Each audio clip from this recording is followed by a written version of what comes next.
等一下，我们看看这两个人哈，可以从3米高这样一溜就下来。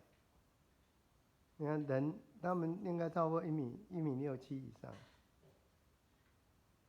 所以在一个人比较健康之下，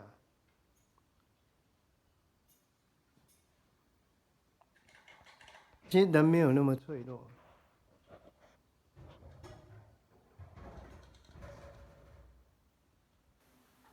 你看那么高，一跳就下来。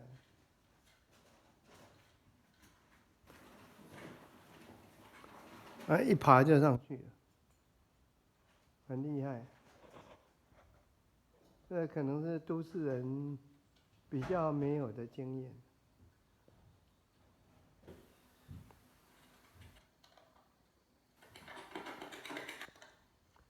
这个竹子是我年轻的时候看过的，竹屋大概就屋顶这样2层嘛，这样就不会漏水。所以给都市人做参考。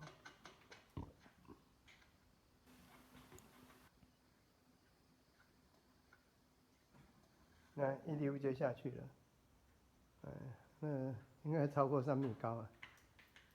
当然脚滑下去的地方，也应该超过2.7、2.8米以上的，就跟着那弧度一滑就下来。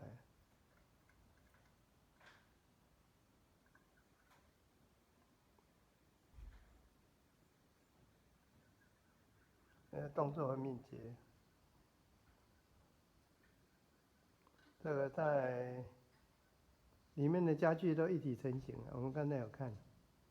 所以你看，在一个比较早期的部落，我们看起来好像不文明，其实他们这个都不用怪手，也不用吊车只要不要破坏森林这个都很容易办到有一个你很舒适的房子居住。